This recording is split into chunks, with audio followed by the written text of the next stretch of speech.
En République démocratique du Congo, le chef de la police, le général John Numbi, suspendu depuis sa mise en cause dans le meurtre du militant des droits humains Floribert Chebeya en 2010, a été officiellement remplacé par ordonnance présidentielle ce week-end. Il est remplacé par le général Charles Bisengimana qui assurait l'intérim depuis la suspension de John Numbi. Lors du procès en appel, ce dernier a été mis en cause par un policier en fuite, condamné à mort en juin 2011 lors du premier procès. D'autre part, le général Jean de Dieu Oleko, qui était chef de la police de Kinshasa, devient inspecteur général. Il est remplacé par le colonel Célestin Kanyama. Dans l'est de la République démocratique du Congo, l'année 2013 a été dominée par la rébellion du M23 et la violence d'autres groupes et milices armées. Cette insécurité a occasionné le déplacement de centaines de milliers de personnes. Cette année se clôture au Nord Kivu par des affrontements entre les rebelles ougandais ADF Nalu et les forces armées congolaises à Kamango, en territoire de Béni. L'armée congolaise a déployé ses forces dans cette localité avec l'appui de la brigade spéciale d'intervention de la MONUSCO. Primo Pascal Roudaïgoua, correspondant de la Voix de l'Amérique à Goma, revient sur les temps forts qui ont marqué la crise dans l'est de la RDC au cours de cette année qui s'achève. 2013 aura été pour les populations du Nord Kivu une année de turbulence suite à l'activisme de groupes rebelles internes et externes et des milices locales qui ont déstabilisé les territoires de Rutshuru, Masisi, Walikale, Nyiragongo, Lubero et Beni. Les rebelles du M23 ont été les plus agaçants. Ils se sont retrouvés sur la table des négociations pendant plus d'une année avec le gouvernement de Kinshasa. Bertrand Bisimwa était le chef de ce groupe rebelle. La priorité, c'est le débat sur des questions qui ont porté les hommes du M23, les hommes du CNDP, les hommes du RCD, les hommes de l'AFDEL, les hommes de Tcheka, les hommes de Janvier Karaïré, les hommes des groupes armés à prendre les armes. Ce sont ces causes-là que nous devons résoudre d'abord. Le gouvernement a mis toutes ses stratégies en marche pour chasser au mois de novembre les rebelles du M23. Julien Paluku, gouverneur du Nord Kivu, revient sur la solution politique. On ne peut pas seulement voir le côté négatif de Kampala. C'est par Kampala que le M23, qui était déjà dans la ville de Goma, a pu être évacué. Et si c'est une solution qui peut nous ramener à terminer la crise sans qu'un seul Congolais ne puisse tomber sur le champ de bataille, je pense que les membres de la communauté internationale ont estimé que ça serait la meilleure voie.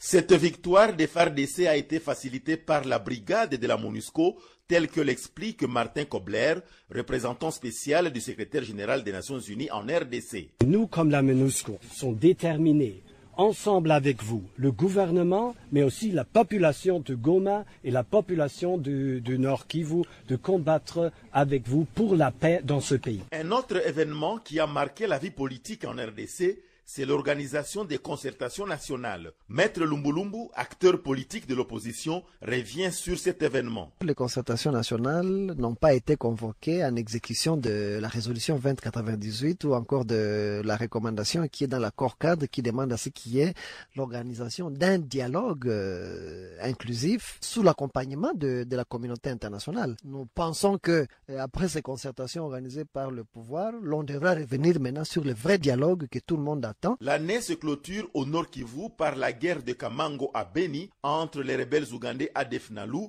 et l'armée régulière appuyée par la brigade spéciale de la MONUSCO qui sont déterminés à éradiquer ce mouvement. Pendant ce temps, certains seigneurs de guerre se sont rendus et d'autres sont traqués et arrêtés par les services de sécurité. L'inquiétude à cette fin d'année, c'est la réconciliation nationale qui tarde.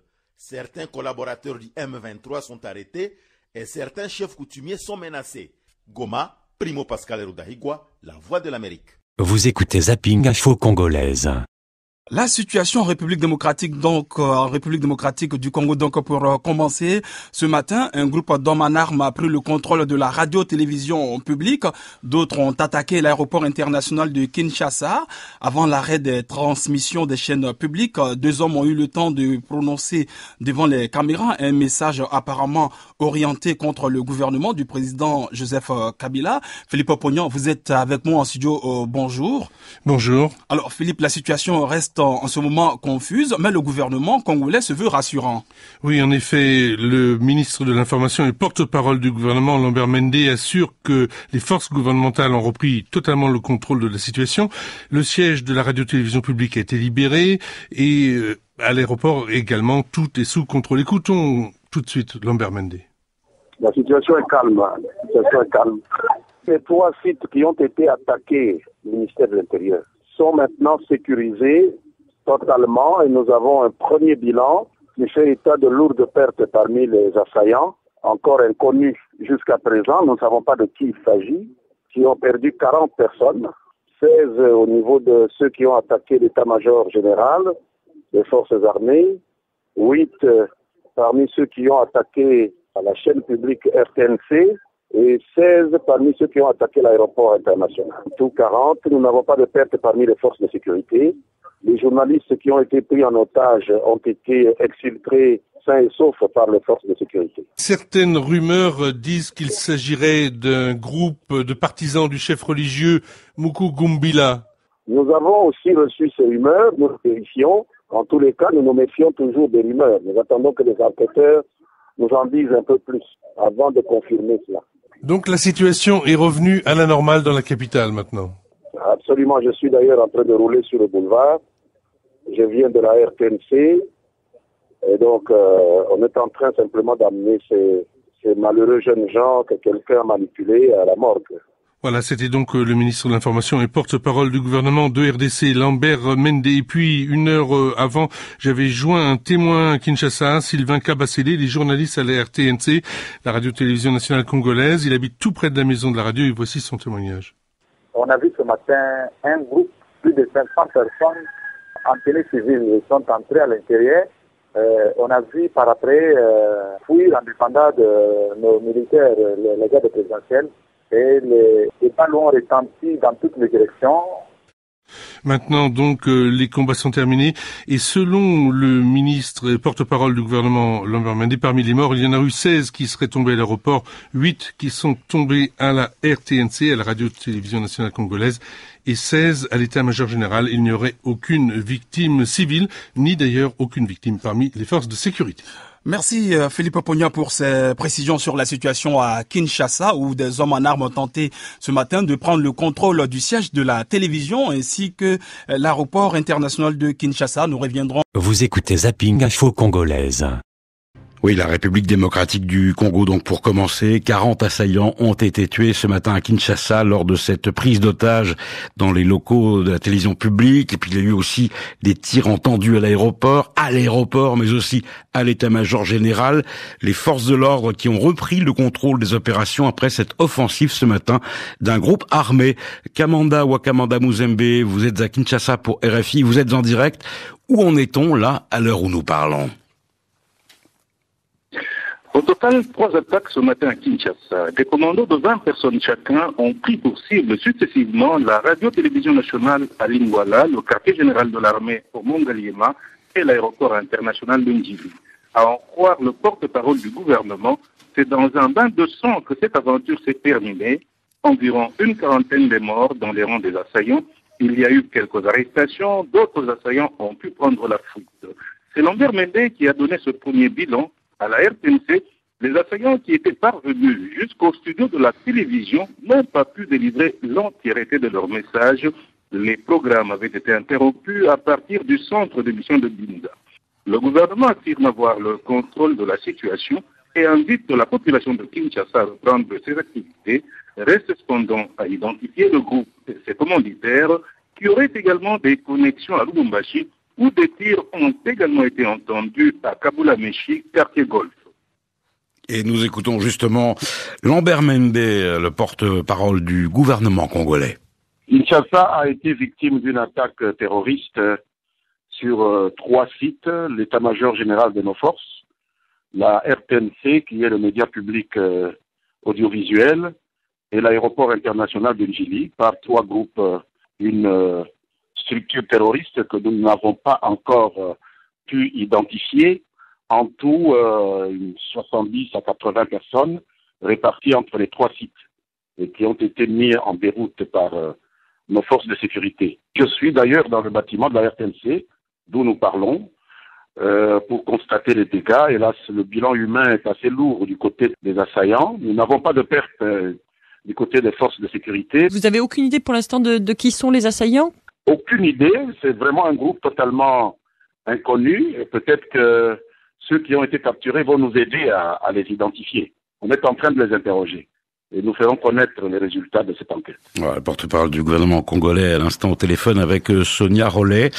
Et je l'apprends en même temps que vous, les preneurs d'otages maîtrisés, là tout à l'heure à la radio-télévision nationale congolaise, ont affirmé qu'ils agissaient pour le compte d'un pasteur, ex-candidat à la présidentielle de 2006, remporté donc par l'actuel président Joseph Kabila. Je rappelle d'un mot, des jeunes armés de machettes et d'armes à feu. Selon la police, on forçait tout à l'heure l'entrée de la radio et de la télé avant que le signal de la chaîne ne soit coupé. Ils se sont réclamés donc de ce candidat malheureux à la présidentielle, à savoir Joseph Mukungu-Bila.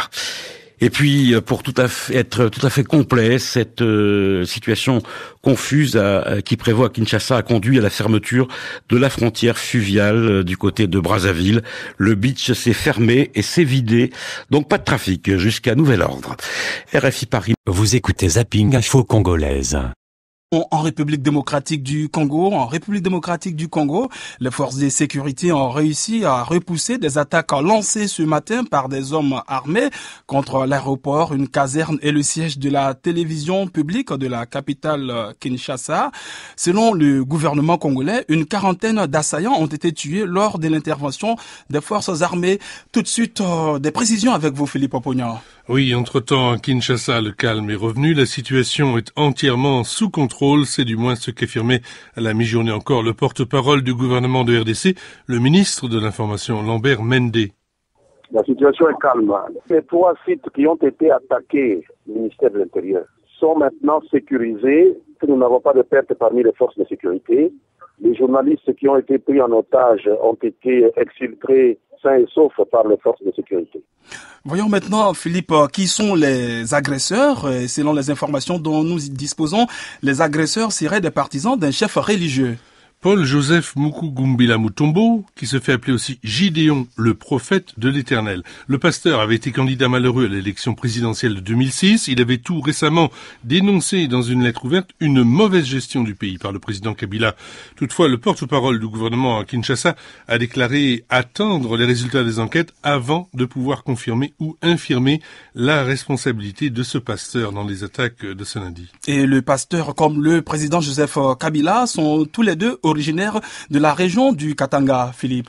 Oui, et ce matin à Lubumbashi, la capitale du Katanga, deuxième ville de RDC, des échanges de tirs ont également eu lieu, selon des témoins, près de l'église du pasteur Mukungu-Mbila. Les forces de sécurité ont été déployées ensuite un peu partout dans la ville et notamment autour de la résidence de Joseph Kabila, où le chef de l'État séjournerait actuellement. Maintenant, la situation est de nouveau calme, quoique tendue dans cette ville, située à plus de 2400 km au sud-est de la capitale, non loin de la frontière avec la Zambie. Écoutons le témoignage d'un habitant, Landry. À Lubumbashi, la résidence qui est entourée présentement, c'est la résidence du président Kabila.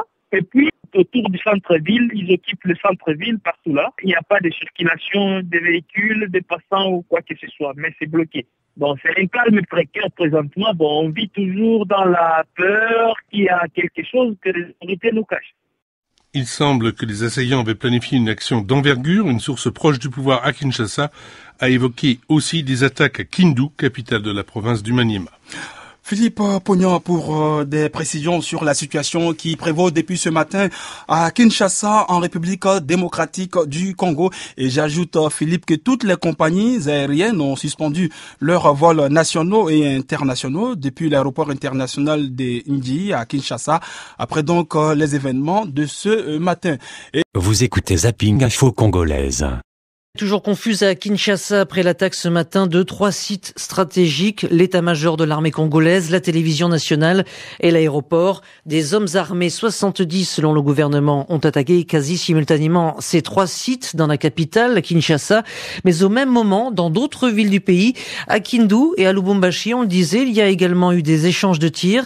Sonia Rollet, bonsoir. Bonsoir. Et nous revenons avec vous sur cette journée de troubles en République démocratique du Congo. Oui, tout a commencé donc dans la capitale, 3 attaques simultanées avec notamment une prise d'otage en direct à la télévision nationale avant que le signal ne soit coupé par les autorités. On voyait les 2 présentateurs de l'émission Le Panier menacés par des jeunes gens, des jeunes qui se revendiquaient du pasteur Paul-Joseph Mukungubila, un ancien candidat à la présidentielle de 2006 qui se fait aujourd'hui appeler le prophète de l'Éternel. Prise d'otage à la RTNC et la police qui donne l'assaut, une scène de guerre en pleine ville, explique un témoin qui dit avoir vu après l'assaut dans la cour les corps de jeunes gens tous en t-shirt blanc. Ça tire à la RTNC et ça tire au même moment près de l'état-major général de l'armée et près de l'aéroport que 2 autres groupes auraient attaqué, toujours selon les autorités.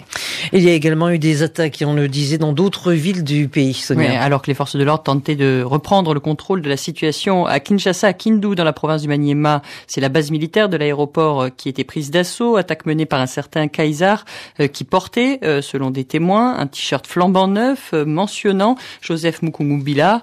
La base a été occupée pendant plusieurs heures jusqu'à la riposte des forces de sécurité, riposte musclée. Et puis dernière ville où des coups de feu ont retenti aujourd'hui, c'est à Lubumbashi où le pasteur Mukungubila a une résidence alors que le président Joseph Kabila se trouve en ville depuis hier soir. Les forces de sécurité ont fait mouvement vers cette résidence.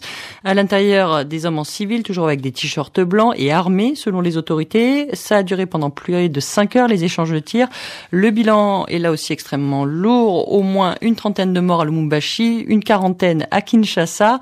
Le pasteur Mukungubila qui dénonce à RFI un bain de sang des autorités face à des jeunes désarmés, des jeunes qui selon lui auraient été en colère après l'attaque ce matin de la maison de l'un des fondateurs de l'église à Lubumbashi donc. Et ce pasteur, donc le pasteur Mukungubila qui est accusé d'avoir organisé ces attaques, affirme que la police aurait ouvert le feu donc contre des jeunes désarmés. Merci Sonia Rollet. Ajoutons ce bilan officiel de 70 assaillants tués en RDC dans ces attaques à Kinshasa et à Lubumbashi. Et puis la MONUSCO, la mission des Nations Unies en RDC, a placé ses troupes en état d'alerte dans les villes qui ont été frappées par ces attaques. Vous écoutez Zapping Info Congolaise. Démocratique du Congo, les autorités affirment que les troupes gouvernementales ont vaincu les assaillants armés qui ont simultanément attaqué l'aéroport, le siège de la télévision d'État et la principale base militaire de Kinshasa. Les forces gouvernementales ont tué 46 hommes armés et capturé plusieurs autres selon le ministre de la Communication. Les attaques, si l'on en croit des témoins, ont été organisées par des jeunes gens armés se réclamant d'un prophète chrétien évangélique opposé au président Joseph Kabila. Des combats ont également été signalés dans la deuxième ville du Congo, Lubumbashi, la ville natale du chef religieux en question appelé Gédéon Mukungubila. Le République démocratique du Congo, où les autorités affirment avoir défait ce qu'elles appellent des terroristes, référence à des assaillants armés qui ont simultanément attaqué l'aéroport de Ndjili, le siège de la télévision d'État et la principale base militaire de Kinshasa. Bilan, au moins 46 morts, apprend-on de sources officielles. Les assaillants se réclament d'un pasteur opposé au président Joseph Kabila. Timothée Donangma a joint le porte-parole du gouvernement congolais, le ministre Lambert Mende Omalanga. 3 sites stratégiques ont été attaqués simultanément par un groupe terroriste encore inconnu parce qu'ils n'ont rien revendiqué et nous sommes en train de les interroger pour les identifier. Au commandement des forces armées, la station nationale de la radio-télévision d'État et l'aéroport international de Ndjili. Et donc les forces de sécurité affectées à ces 3 sites ont eu une réaction prompte et sévère vis-à-vis de ces assaillants qui les agressaient et ils les ont mis en déroute. Ils ont perdu beaucoup d'hommes, nous comptons en tout 46 victimes de leur côté et un mort du côté des forces de l'ordre, avec 4 blessés civils. Les assaillants auraient pris des otages à la télévision nationale, qu'en est-il? Les otages ont été sauvés par les forces de sécurité qui ont pu les exfiltrer sans aucun dommage pour eux. Avez-vous une idée de l'identité de ces assaillants? Non, leur identité nous est encore inconnue. Nos enquêteurs s'affairent à interroger la dizaine de ceux que nous avons capturés et donc nous saurons exactement de quoi il s'agit dans les heures ou les jours qui viennent. Quelle est la situation dans le reste du pays? La situation dans le reste du pays est calme. Il y a une opération de désarmement du groupe Maïmaï à Lubumbashi qui est un peu musclée. Il y a eu un peu de résistance. Les forces de sécurité s'imposent et donc on a entendu quelques détonations en périphérie de Lubumbashi, mais il n'y a rien de très sérieux. Le ministre Lambert Mende nous parlait de Kinshasa. Des incidents ont également été signalés dans la deuxième ville du Congo, Lubumbashi, ville natale du chef religieux appelé Gédéon Mukungubila. C'est là que Timothée Donangmai a joint notre correspondant Narval Mabila. On a attaqué la maison du prophète Mukungubila, qui serait le conspirateur de l'attaque de l'RTNC, de l'aéroport de Njili, de plusieurs camps militaires à Kinshasa.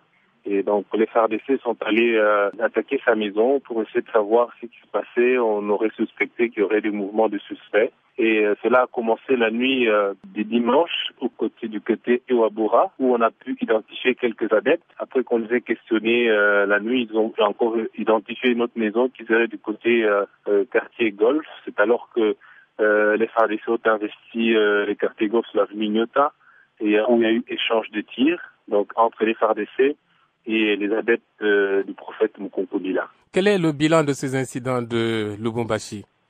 Jusqu'à présent, les officiels n'ont pas donné les bilans, mais en coulisses, on apprend qu'il y aurait 5 morts du côté FARDC et de blessés, du côté des adeptes du prophète Mukungubila. Il y en aurait une dizaine de morts et plusieurs blessés. Et en même temps aussi, les voisins, ils ont connu beaucoup de problèmes. On a saccagé de maisons de voisins et où les biens ont été emportés. Ce sont les militaires qui seraient à la base de ça. Quelle est la situation à présent? À présent, les habitants essayent de s'adapter. Ils rentrent maintenant très tôt un peu à la maison. Tout juste à côté de ma maison, à 3 maisons après, cette maison aussi a été investie. On a suspecté qu'il y avait des adeptes de Mukungubila et les FARDC sont venus, ils ont encerclé les quartiers, ils sont entrés dans la maison, ils ont vérifié, il n'y avait rien et puis ils sont partis. Mais donc panique dans l'ensemble de l'Ouchoua et à quelques jours de la fin de l'année, ça les inquiète, mais bon, ils essayent de faire avec. C'est où se trouve Mukungubila? Bon, jusqu'à présent, on ne sait pas. Le matin, on parlait qu'on l'aurait arrêté ici à Lubumbashi. Et d'autres parleraient qu'il serait entre Kinshasa, Brazzaville et à l'intérieur du Katanga. Et jusqu'à présent, on ne sait pas précisément où il se trouve. Parce que plusieurs adeptes, il y a même ceux qui étaient à Kinshasa, qui rentraient vers Lubumbashi. On parle du docteur Ferouzi, qui était à bord de l'avion de CAA, qui rentrait à Lubumbashi, qui a été aussi intercepté à l'aéroport de Njili. Et il y a aussi des mêmes événements qui se sont passés à Kolwezi chez le médecin Dr Ferouzi, qui a connu aussi quelques résistances des adeptes. Et la police a pu sécuriser l'endroit, ils ont pu contrôler. Cela, c'est dans plusieurs endroits et plusieurs maisons ont été saccagées où on a suspecté qu'il y avait les adeptes du prophète Mukungubila, mais on ne sait pas précisément où il se trouve. Le journaliste Narval Mabila joint à Lubumbashi et nous restons en RDC pour la rubrique quotidienne des 100 citoyens journalistes. Je vous rappelle que leurs messages, photos et vidéos sont sur Facebook et sur lavoixdelamérique.com. Théodore Kayamba, journaliste citoyen, Voix de l'Amérique à partir de Butembo. Ça n'arrive pas toujours. Les étudiants de la ville de Beni ont bloqué le concert du célèbre musicien Caméléon d'origine ougandaise à travers une marche qu'ils ont organisée ce samedi 28 décembre 2013. Ces cadres n'ont pas voulu que l'artiste musicien puisse se produire à Beni, tout simplement parce qu'il est ougandais.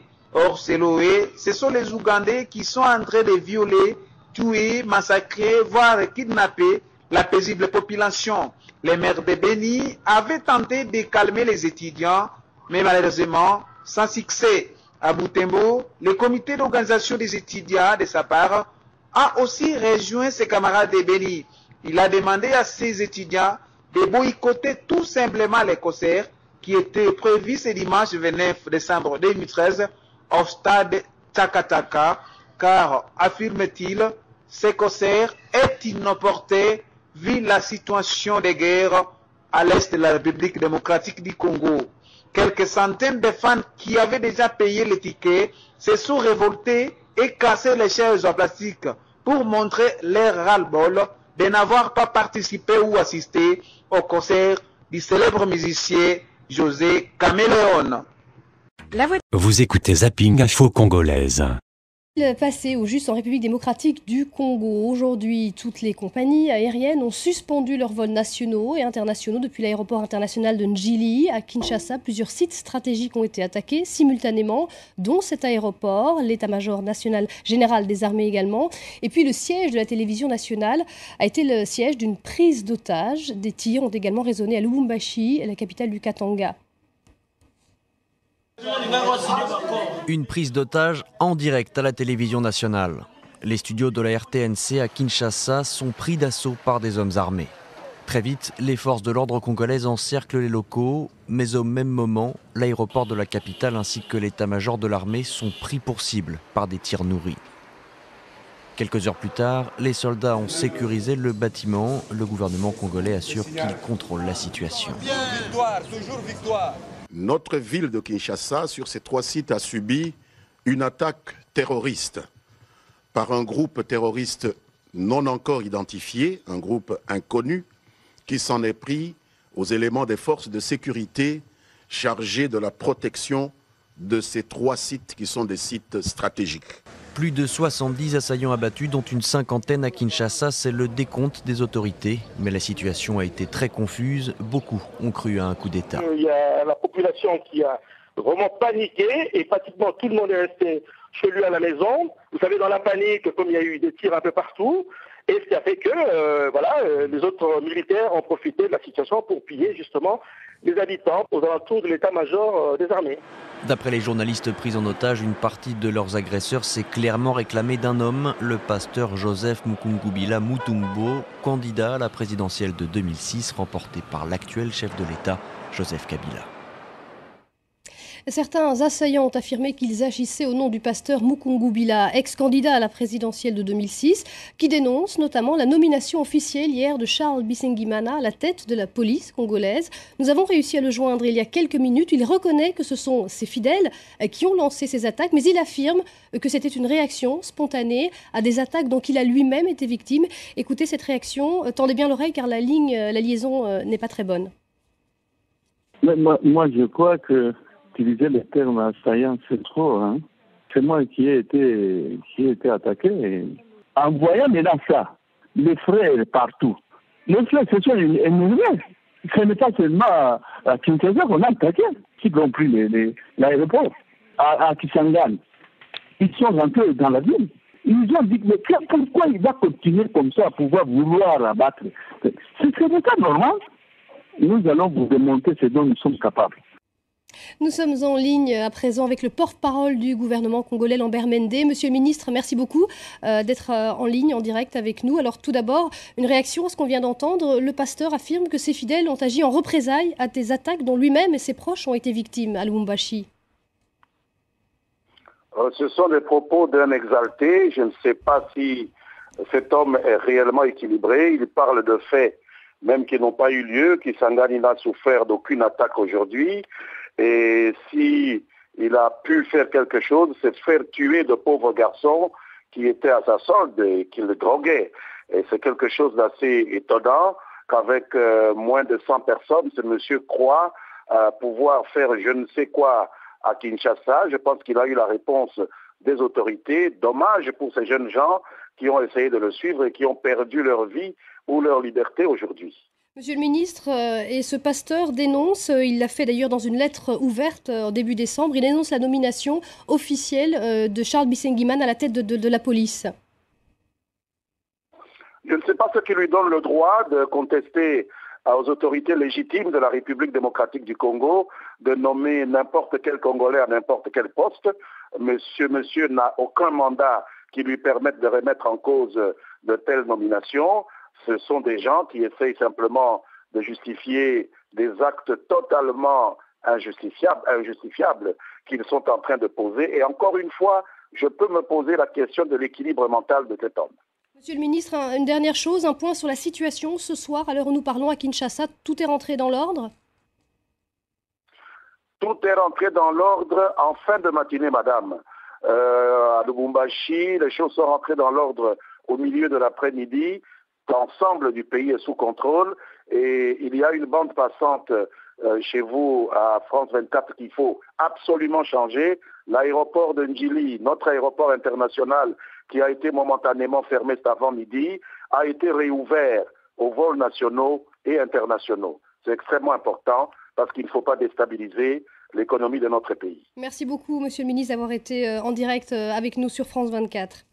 Et on va continuer à parler de cette situation en République démocratique du Congo avec notre invité Cyril Moussila. Merci d'être avec nous. Vous êtes professeur à Kinshasa et vous revenez d'ailleurs de Kinshasa. Vous y étiez encore hier. Alors, un mot, donc ce pasteur Mukungubila, on l'a entendu, qui reconnaît que ce sont ses fidèles qui ont attaqué. Ce sont quand même des attaques simultanées en 3 points stratégiques de la capitale. Est-ce qu'il peut être derrière ces attaques ? Ce qu'on peut voir concrètement de ce pasteur qui est assez connu, donc qui est pas un inconnu, qui s'est présenté aux élections présidentielles en 2006, qu'il a échoué, parce qu'on connaît le résultat, mais surtout qui est devenu un peu plus aigri depuis un moment et lance des diatribes assez acerbes contre le gouvernement, en fait contre le président Kabila.